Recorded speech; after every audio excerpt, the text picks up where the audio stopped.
paper, scissors. On 3. 1, 2, 3. Yeah. Okay, Rafa, what would you like to do? Receive? Stay? Okay. Well, he's receiving. Straight into Mark it, guys. Woodford, that seemed like a big decision there for Nadal.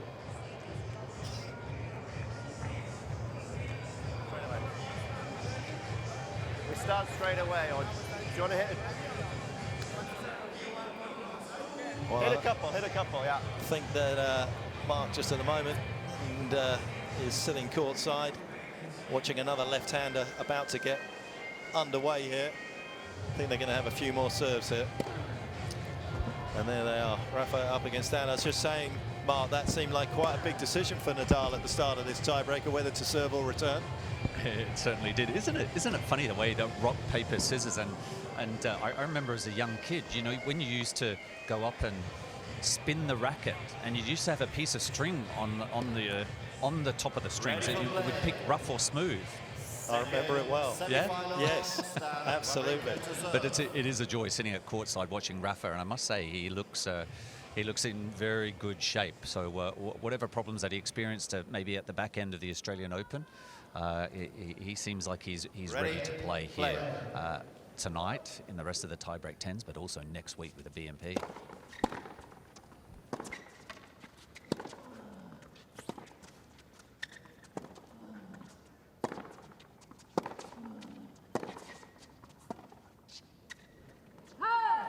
Well, he's going to have some stiff resistance from the other end after the opening point here. That was fine play from Wawrinka. He blows his cheeks out at the end of it. Extracted the best from Wawrinka early on there, Nadal, but he withstood the challenge. 3 wins over the great Spaniard in the course of his career. Wawrinka, of course, most notably that Australian Open in 2014. Hadn't won a set prior to that. Some Rafa fans will say that he was hampered by a back problem. Yeah, I mean, there's no question. I remember watching that match, obviously, in Australia. And there's no question that he was hampered somewhat, but there was not a lot that was going to stop Stan winning that tournament. He was spectacular for those 2 weeks. And as you said, when he's at his best, there's not many that hit the ball bigger and better. And he doesn't have a lot of weaknesses. Prior to, you know, those dominant years for Stan, he did have issues with the serve and the double faults. Didn't have a lot of margin with the second serve. The forehand would get a little dodgy under pressure, but since working with Magnus Norman, how things changed. And you see the weapon that the serve is, and the forehand now does not break down under the pressure like it used to. And then, of course, the backhand, one of the best one-handers we've ever seen. Ooh, might be. Remember, you only get one wrong. Mr. Wawrinka challenging the call, right service line. The ball's got out. So if he gets it right, he gets another one. But if he gets it wrong, that's it. Doesn't look too confident. He's standing there to hit a second serve, though. Well, he's right. 3-2, Wawrinka. I don't think Rafa can believe that that was there. No. Didn't see it like that. And Rafa's going to go up and...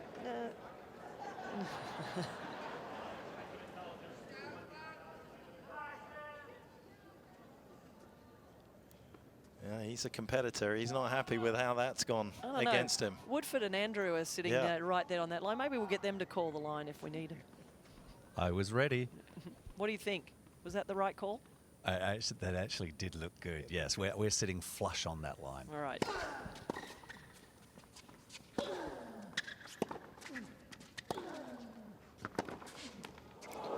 So technically we've got double Hawkeye on the service line. Andrew's wearing his glasses, so yes.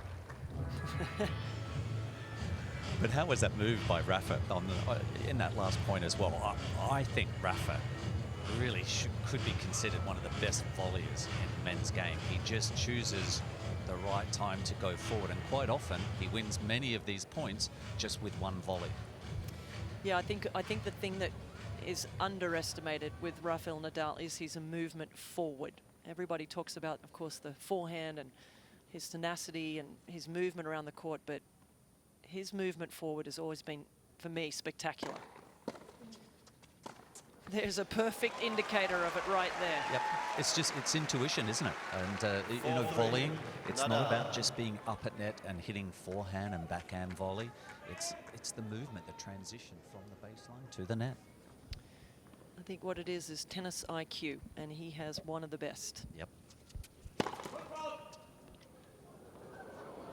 Come on, it's a charity. He said he was trying to just not step on the buck.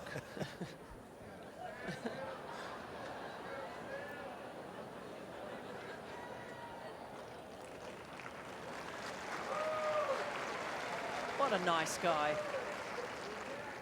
Does he get a first serve for that? Second. He's begging for it. Harsh.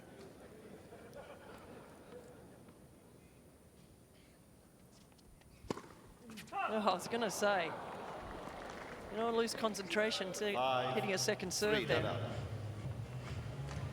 And even talking about Rafa's physique, I've been impressed with Stan. I mean, watching him here, he looks like he's just thinned out a little bit. His movement's improved. Confidence is back, winning that tournament recently. Did you ever have to come back from a pretty serious injury like he did, Mark? Not a knee injury, Petch. I actually severed my ankle ligaments at the Australian Open, and I was out for 6 months. And it took probably a full 12 months before I felt very confident with my movement back on the court. I mean, that's still a pretty significant joint, just the same as Wawrinka's, so. Whoa. There are always worrying moments as well. 6-4, Nadal. Yeah, sometimes what happens is if you see the ball fluff, you see the yellow on the court, what happens is that sometimes also with the extra little paint back there with the Indian Wells sign, that makes you slip on the court from time to time on a hard court.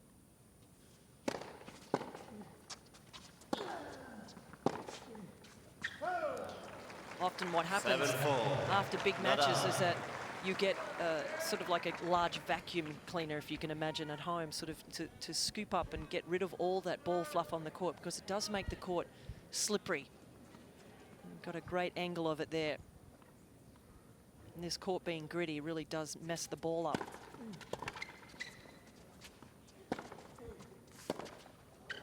7-5. Not too much power on that. Nadal. Quick one for you, Mark, as well. The new change in Rafa's service motion. I mean, it's he's a little bit more upright now. He's letting the hand stay there as long. Again, I'll go back to your career. Did you make any significant changes like that late on?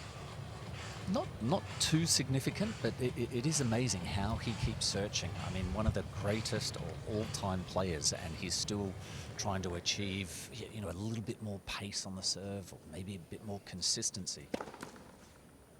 But my serve wasn't good enough, Petch. You know that. It was against me.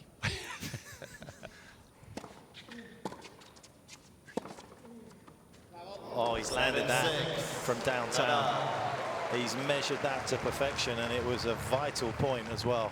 And again, with the format the way it is, first to 10, you may be down 7-4 or 7-5, but if you just hang around long enough and keep the pressure on the scoreboard, and that forehand was right in the corner. Has to be to the Nadal forehand. Did well to create the space for the swing as well. Nadal up the middle of the court, trying to nullify the angles.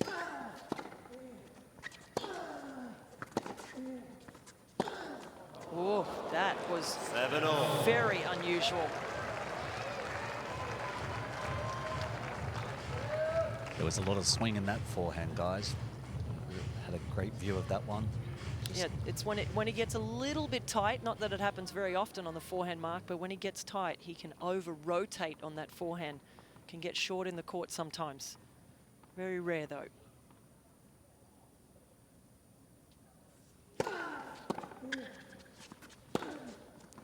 Well, the serve and volley, although it worked well for Nadal when he did it, actually has forced Wawrinka to drop a bit deeper. He's driven the last couple of returns, and they've worked perfectly for him.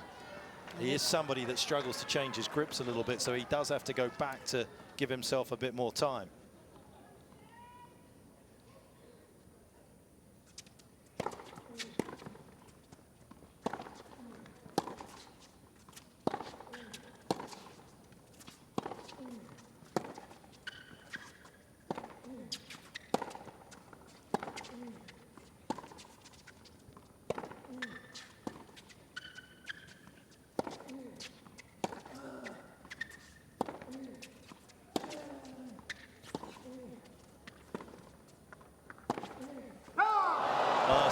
it didn't end with a winner, because it was tennis of the highest quality to grace this fabulous setting. 8-all. I tell you what, though, the intensity from Nadal in that point was so palpable.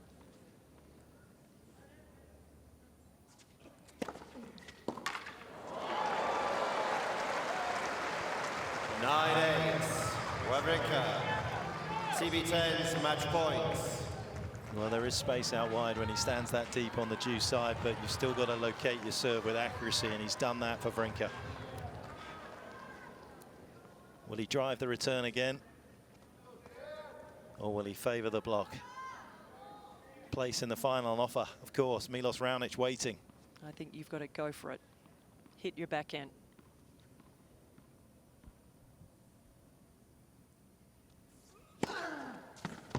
Mr. Wawrinka is challenging the call on the left far sideline. All right, Mark, you're closer The than ball was us. called in. You've got a great side of it from We there. can see it better than Mark from Yeah, up here. that's on the other side from where I'm Don't sitting. give him a way out. Well, I think Rafa felt this was in. Oh, it's out. Stan was sure that it was out.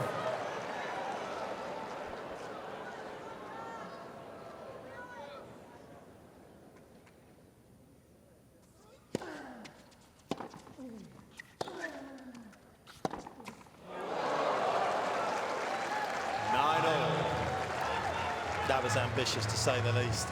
It was ambitious, but he did what he wanted and what he should have done probably on the return. That was a short-ish serve. And I think when you have the chance, it's difficult with the lefty. When it goes out wide, your more reliable return is cross-court, okay? But when you're playing Nadal, if you don't hit that well, he is going to dictate the point immediately with the forehand. So I think if you're anything, he should have gone down the line on the return. Got to take chances when the ball's that short.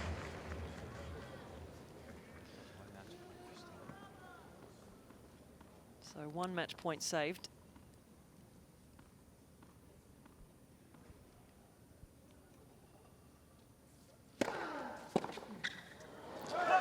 One match point coming Nadal's way, having saved the first one in this semi-final.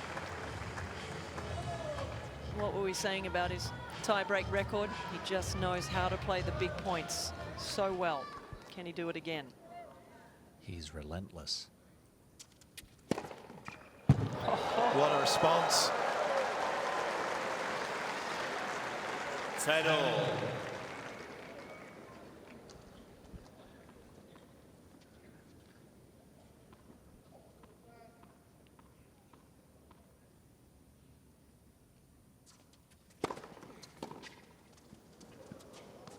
And another big serve. 10. Wawrinka. Now, as a player, do you learn from the last match point that you had?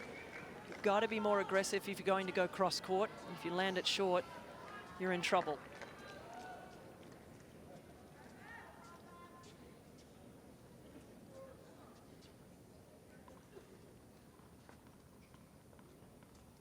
Second match point for Wawrinka.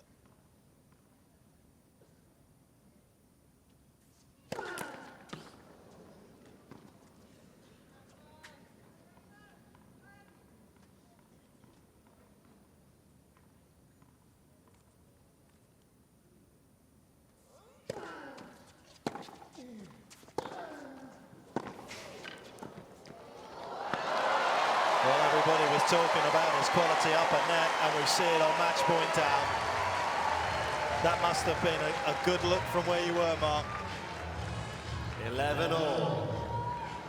Well, he's got distracted down there, but that again just shows everything about this man. He just didn't allow Wawrinka to play. Again, Wawrinka just not enough on the return. It was in the middle, and Nadal just senses the kill with the forehand.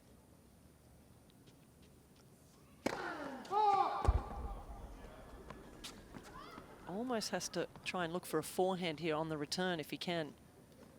Wawrinka.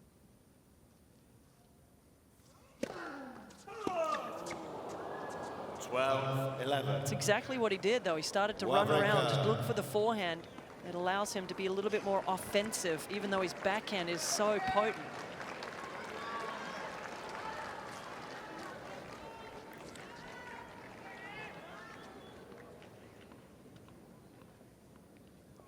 Match point on his own serve.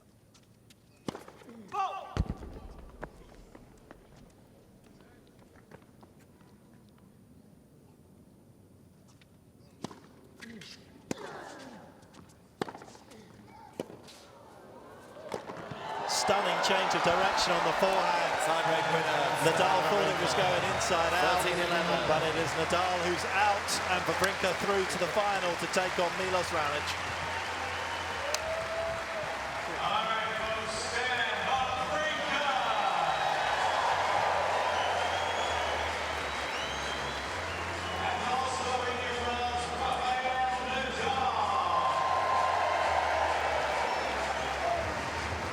Stan, you are through to a big final, $150,000 on the line. It's very fitting. You've had some epic tiebreaks against Milos. What are you going to do tonight to take care of business? Yeah, I tried to return him. We played a few tiebreaks in Australia already. He's a tough player to play. I always have a tough match against him, so it's going to be interesting. All right, we wish you the best of luck. Get yourself ready. Through to the finals, it's Stan Wawrinka and Milos Raonic. Get ready, folks.